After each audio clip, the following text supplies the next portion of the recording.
Hi, and welcome back to Broadsheet Melbourne Around Town. If this is your first time here, don't forget to hit the subscribe button so you never miss a video. I'm Katja Vakdal, Broadsheet's editorial director and the host of this brief guide to Melbourne.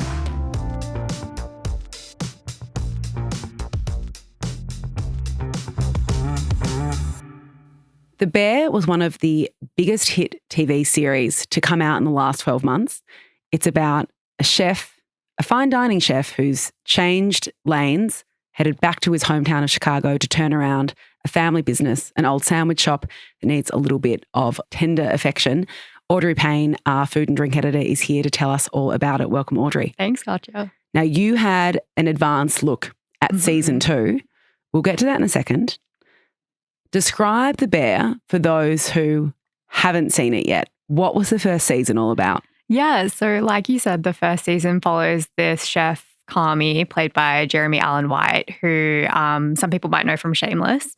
And he comes from this fine dining world, but his family has run a Chicago beef shop, so like a sandwich shop. And some events unfold that lead to him having to go back and kind of put the business back in shape. It's pretty rundown when he comes and takes over, very chaotic, people kind of stuck in their ways, doing what they've been doing. And because of his pedigree, a younger chef, Sydney, played by Ayo Edebiri, kind of tracks him down and wants to learn from him. And she kind of shakes things up in the kitchen as well. So yeah, in a nutshell, that is season 1. It's a really interesting series that for some I think was a surprise at just how popular and how successful it was out of the gate.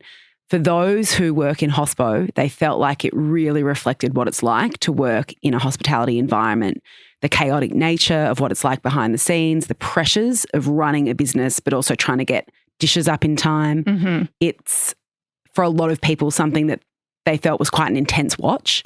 I think there were some chefs kind of anecdotally saying that they watched the first episode and then they had to tap out because it was too realistic. I think too the show has, like, without being too cheesy about it, it has a lot of heart, and I think that's why it kind of resonates with people who haven't worked in hospitality either. It was also interesting that Carmy comes into this environment, and then of course Sydney comes along and they're the fine dining. They represent this idea of, or at least the expertise that comes from fine dining. But the rest of the team in that shop has worked in the sandwich shop for a long time.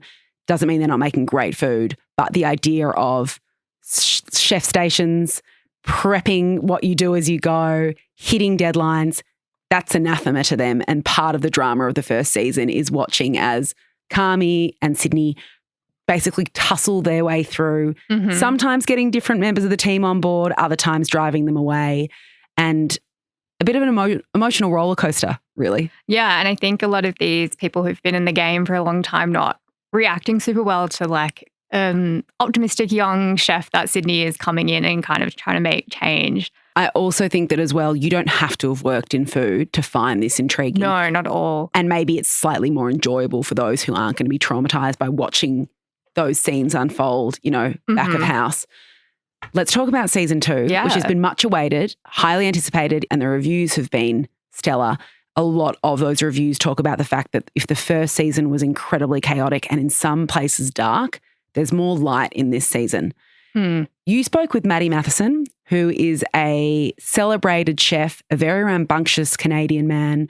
He has cookbooks, he has YouTube series, he has restaurants. He's very well known and he also plays a small part in the show, but he's an executive producer. Yeah. How did he describe the second season to you? He described the second season to me as full-bodied, which I thought was a very funny way to put it, especially borrowing a wine world term. But I think my interpretation of that, at least, is that this next season goes a lot deeper into exploring the characters and who they are.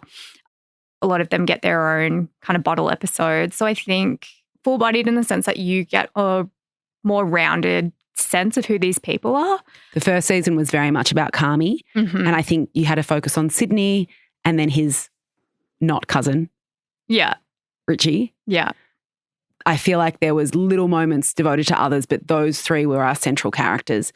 Maddie told you that this second season we begin to explore not only what drove the characters around him, but others who have been really interesting. I loved the character of, the longtime chef at the Old Beef who kind of became, maybe accidentally, a bit of a pastry chef. Oh, yes. Just wanted to create the best chocolate cake. Tell us about him and something that Maddie hinted at for this season. Yeah, so I might just flag like mild spoilers. If you don't want anything ruined, this would be a time to skip ahead. But that character, Marcus, ends up starting in Copenhagen at an unnamed fine dining restaurant and just really exploring the world of flavors when it comes to pastry. There are some really beautiful scenes with him and another chef who is kind of showing him the ropes. And it's a lot of, getting to know each other in the kitchen, a lot of unspoken things, but it's a really beautiful episode. Maybe just as an aside as well, for those who don't know what a stage is, at a lot of fine dining restaurants around the world, and this has been happening for time immemorial, fine diners offered the opportunity for young chefs who wanted to come and learn the expertise of a fine diner to come and what they called stage. It's effectively an unpaid internship. Yeah. For a long time, these were things that young chefs loved to also have on their resumes. And it's true, if you look at a lot of broadsheet coverage or food media coverage in this country, there are often stories where someone may have staged at Noma. Maybe they staged at Attica. It doesn't mean they were there for very long. Sometimes it's a month, sometimes it's 6. But there has been a big discussion around whether those kind of opportunities, while providing access to some of the top chefs in the world, are they right? Shouldn't these people be paid? So that was just a little aside on what these stages mean. The Bear doesn't go too much into the economics of it, but it does a nice job of kind of showing the inspiration that can take place if you're, working with the right people at the right time in your life or career, and you just need that kind of spark. I think it really does a really beautiful job of showing Marcus kind of take that on, and also showing how lonely it can be to be in a city that you don't really live in. When we first meet all these characters in the first season, a lot of them were unknown actors too, I would say the majority of audiences. Yeah. You might have seen them in a couple of things. As you said, the protagonist, Kami, was previously in Shameless, which is a very well-known series. The show also made a lot of these people stars for the first time. In the second season, we get some pretty big Hollywood names joining this cast. Can you tell us a little bit about that, Audrey? Yeah. And again, I will just flag if you don't want anything spoiled, maybe tune out. But there's one episode 6 in this season called Fishes, and it's a flashback episode, I think to 2014. It's kind of this onslaught of famous faces, and you don't quite know what's happening at first. You don't know who's who, but it's, Jamie Lee Curtis is there, Sarah Paulson is there, John Mulaney is there, Bob Odenkirk. The fact that they were able to get these actors, but then also in the conversation with Maddie that I was lucky enough to have, because he's an executive producer, he kind of spoke about what it was like to be in the room when they got these people to say yes, and just kind of this like energy and how excited everyone was, and how everyone just kind of came to play. And you really see that on screen. Like, it's a serious episode, but you can kind of feel the like energy and fun in the room. So Maddie Matheson plays a small role in the series. He's kind of the resident hapless fix-it guy. Yeah, he's just hanging out, putting out fires. And he records a scene with Sarah Paulson in the second season. And as he said to you in the interview, that watching her work and kind of go from Sarah Paulson into actor mode was something to behold. It must have been kind of a great experience for anyone who hasn't spent a lot of time on sets, including some of the actors in the show, to suddenly be working with Paulson, Jamie Lee Curtis. And I think too, like, how respected it is, not just in the hospitality world, but also in the industry, like the film industry. Yeah. So you've watched the season. Yes. We're not going to give anything away, but can you give us your overview of how you felt watching it, second season after the first, and what some of the highlights were for you? Yeah, I will say, like, there is still some of the chaos of the first season, but I did find this season to be a little bit more of a relaxing watch, which was kind of nice. I loved being able to learn more about Sydney in particular, but also Richie, who plays Kami's cousin.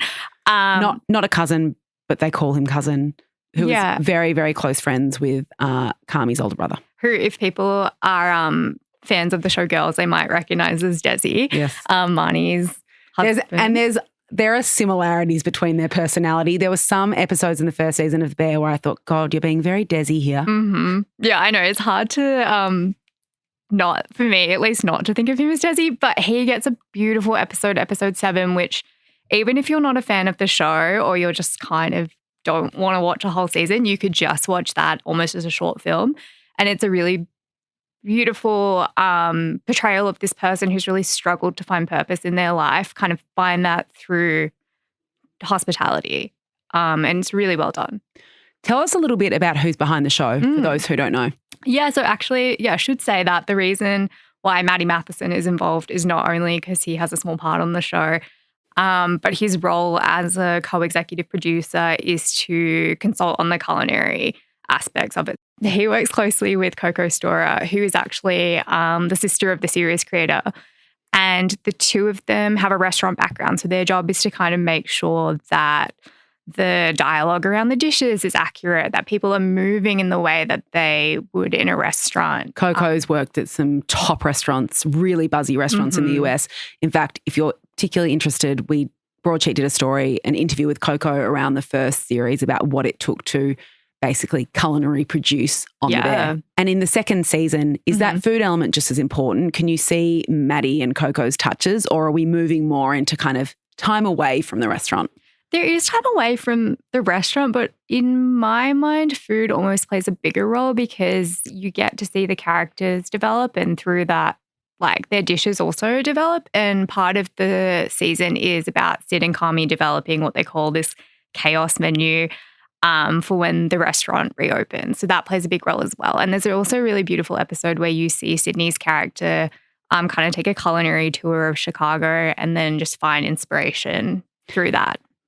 It is one of those shows that makes you want to go out and grab a sandwich afterwards. Do we get a look again at that very famous beef sandwich that was such a central part of the first season? That is so funny you ask. I actually don't think we do.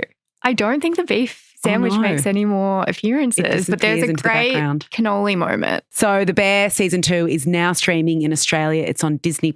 Audrey, should everyone go and watch it right away? I think you have your weekend plans. That's all we've got time for today. As always, you can stay up to date at any time at broadsheet.com.au or on Instagram at broadsheet_Mel. See you again next week.